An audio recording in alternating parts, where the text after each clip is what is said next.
Alright guys, and welcome back to Astrological's Racing. Today we're going to go over some fundamentals of video editing, lighting, and of course editing software and everything that I utilize to make this experience as realistic as possible.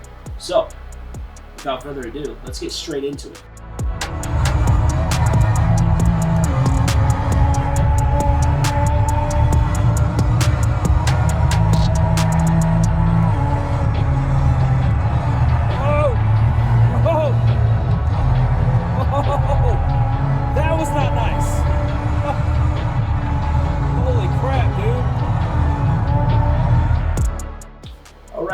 And let's get into the software. So what I like to utilize, especially for my Facebook Reels, Instagram Reels, really anything mobile that's going to be a 9:16 ratio, I'm going to be utilizing CapCut. Now you guys opt into getting CapCut Pro or the regular version, both work great. If you get the Pro version, you're going to get a lot more features, filters, and a lot more features than you would with the regular version. So one of the first things that I do when I go to record a video, and I'll show that right here, this is one of the most incredible videos that I made that actually got over almost 400,000 views and over 20,000 likes, most recently, just I think last week. So I thought, why not just make a video on how I did that? So one of the biggest things that I did with this video was, and I'll go through a breakdown here, is the lighting.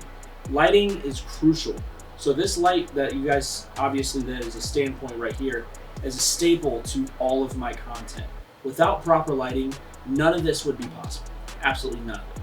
So a studio light is extremely beneficial to utilizing proper realistic footage, because when you're inside of a cockpit like this, you want to make sure that this light is evenly distributed everywhere that you're looking, so that if it's on my arms or if it's on the steering wheel, this has to be properly lit. Another pro tip when I'm doing this lighting is it has to be the correct color temperature. So let's just say I'm racing at golden hour at night. There's different ranges that you want to be in when you're racing at a golden hour or dusk. So what that means is when you have a color temperature, it can either be super white or super orange. And that just based on, hence the name, the temperature of the day and the color of the day. And that's measured in kelvins. So you can go all the way down to like 4,000, all the way up to like 10,000 kelvins. I think that's the range with the studio light. And it just really depends on the time of day. Another pro tip that I would like to share with you guys is, that left portion of the roll cage? Typically that'll tell you your white balance for the video. And not to give away too many secrets here, but if you match that light with the actual color temperature of the time of day, you can get pretty accurate studio lighting for your footage. And that is one of the most, I'd say, the most important aspects of creating content like this, and making sure that color temperature matches the time of day. I would have to say that the Philips Hue lighting is game changer. And then there's certain capture points on how to properly set these. Most recently, and I want to touch on this very briefly because this is a whole nother segment, SimHub actually just regulated where you can capture multiple screens at once without having NVIDIA Surround. NVIDIA Surround combines all three of your screens together and makes it one. So now, what SimHub has allowed us to do that don't want to utilize that feature, because in my personal opinion, it is pretty taxing on the GPU and I get better performance when I don't have it enabled. So I have set a custom resolution and combined and extended these displays instead of making it all a surround screen. Before, now with the Philips Hue light system, it was not possible. It was absolutely not possible. You can only select one screen at a time. Now we're able to individually select 1, 2, 3 different screens of where we want to have a capture point, right? Where you have these capture points on all three of these screens in correlation to the Philips Hue, it's going to be, the center one, which is right above my head or just over my shoulders, the right one over my right shoulder, and then the left one over my left shoulder. These have to be correspondent at the angle at which the sun is going to be coming into the cockpit. So there's going to be a little bit of controversy on how the sun is positioned, right? So if you have golden hour positioned to your right, and it's going down over here, if it's capturing on this side, which is going to be that left bar, you don't want to have all of the light coming into the left side because the sun is shining from this side. Hopefully that makes sense, because I see a lot of guys and they capture the opposite way. So wherever the left bar is of the roll cage, they're capturing over here and bleeding in light over onto this side. That's not proper. You want to make sure the light is bleeding in from the right side, right? And then bleeding in and lighting up whatever is on this side in relation. So that's a whole other segment, so that when you're capturing, it needs to be opposite side. I guess let's get into editing. So when you go to record a video, and I did a first person view video segment on how to capture first person view footage, and I'll link that in the description below so that you guys actually see how I actually capture all of my footage, which is actually pretty ridiculous. And I do mount an iPhone on top of my head in relation. It's something you get used to, trust me. It's not as good as a GoPro, of course, but it's super easy to work with all the footage. Anyways, so once you shoot your video, right, you're gonna wanna go to CapCut Pro. Now, that orientation that you shoot always has to be 9:16, and it typically should be, right? So we'll go into CapCut here. Now that we have this video open, this is what the screen looks like right after you import your footage. Now we're gonna go through all of the editing techniques that I utilized while I created this video. So as you can see, I can slide back and forth. And what I'm going to do is show you exactly what I use. And it was really simple. I'm just gonna break this down as simply as possible because it's really not a whole lot. So the first thing that I did was I went into the filters, okay?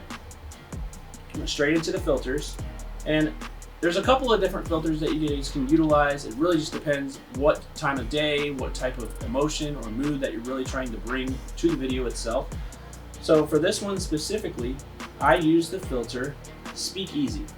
Now there is a ton of different pro filters that you guys are able to utilize here at the bottom. Some of my favorite ones, Speakeasy really is a good one. Bullet Train is a really good one.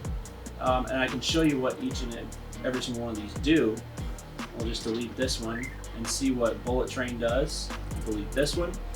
And look what that does to the actual time of day.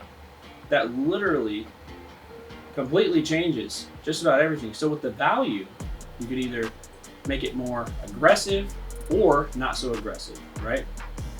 You can also go to the adjustment layer, and basically what that's going to do is brighten everything or lower everything. Now these I actually do dial in pretty intensely. And what that means is I'll go to the brightness. Like if I shoot and I know that it's a little bit too dark, I have to go into the brightness tab. Now I'm only doing values up to about 5 to 7%, give or take. So this one, it is relatively dark. So I do want to brighten it up just a little bit. The brilliance, sometimes I increase that. Brilliance is really important. That's going to bring up the interior lighting, and now I say this, it can actually ruin the exposure settings that you set. So you want to be very careful with, the max that I ever go up to is about 15. I'll go back down, and that looks pretty good, around 5. Sometimes it's a little too high, maybe 3. Now, Sharpen is one of the most important things that you guys can do, because what we're going to be utilizing is shooting in 4K 60, which I explained in that other video, and exporting in 1080p. Because Facebook, Instagram, YouTube, TikTok, they all have a maximum render quality of 1080p, 60 frames per second. Not yet do we have 4K upload visuals. We can shoot in 4K, we can shoot in 8K, but we cannot actually view it over social media in a 4K format. What you guys are seeing is a 1080p full HD picture. So to utilize it to make it look better, we're exporting in 1080p, remember? But what we need to do is actually sharpen that image, usually around 65 to 70%, right? So what that does is it gives it the illusion that, okay, I'm shooting in 4K, 60 frames per second, but what I need to do is export in 1080p. And when you export, you have all of these different settings here at the bottom, and I went through all of this in the very last video that I did here. We'll always shoot it up to 60 frames per second and the code rate on high, right? And again, this really has to do with the time of day, the type of emotion that you're trying to bring, and really the overall feel and look. I guess my favorite ones driving at night would probably be like the Speakeasy, which is here at the bottom. And then bullet train would be for like golden hour or even midday. It gives it like this blue, it gives it like a crisp, like golden look to it. And based on the intensity that you guys can slide right here, it really just makes it look that much more dramatic. And then you go to export, right? So we go straight to export, you save. And as you can see, it does take a little bit of time here, but once this is actually exported, you go straight into, you know, whatever social media platform that you're going to utilize here. Go straight to it, and right here. And you can do voiceovers all through all of these apps as well. You can do separate voiceovers. You can pull the game audio, which I believe we'll go over how you pull game audio here.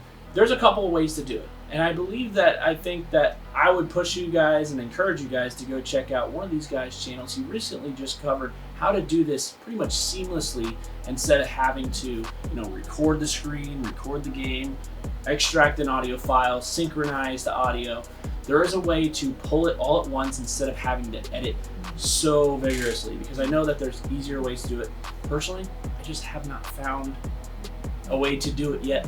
And that's just the honest truth. I know that there's way easier and more efficient ways to pull game audio and include that in your videos. So I would encourage you guys to go check out those videos, and I'll link them in the description below. But that pretty much concludes today's video. Hopefully you guys gained some value from this, and that's pretty much it. And tomorrow is a huge day for us here at the Killian household, welcoming my baby Ariana into this world. We are beyond excited to have her, and going to be out for probably a little while. So if you guys don't see me posting for a little bit, it's because I'm raising my baby. I'm catering my baby, and I can't be more excited to do so. But hopefully you guys have been enjoying these videos. I will see you guys probably in a few weeks, but I'll be out for quite a while. So really wanted to just thank you guys. We're almost at 1,000 subscribers. It's pretty surreal. Just a couple of months ago, I think at the beginning of this year, I maybe had like just a few hundred. Now we're at like 900, I think. So I really hope you guys like, comment, subscribe. I'd like to get over 1,000 subscribers. That'd be really neat. That'd be a really cool milestone. Yeah, that would be sweet. That would be really sweet to actually get past 1,000 subscribers. That's a huge milestone really for anybody. Thank you guys. If you guys gained any value out of this, or if you guys have any questions at all, comment questions below, message me, reach out to me. More videos will be coming here in the future. I've actually got a 6.8-inch dash created by Christian Farkas, and I'm going to be doing a review on that very shortly. We're basically just waiting on a few of the components that are from his supplier so that he can 3D print these at a much larger scale. And once I create this video, everything will come together. We can get these out to you guys, because I know you guys have seen that. It's amazing. And just to touch on that really quick, it's incredible. You know, adding all these little components to your rig, and I've said this before, it really makes the experience 10 times better. Like, of course it's immersive. You built a whole race car in your room. Like, yeah, well, that was kind of the goal. So I just love it, man. You're not home anymore. You enter into wherever this track is based, you're almost there. You're almost there. And that's the vision, creating this augmented reality next level experience to where you're not home, you're at the track. So that'll be it. Hopefully you guys have been enjoying, and I know I've been rambling. Until next time, thank you so much.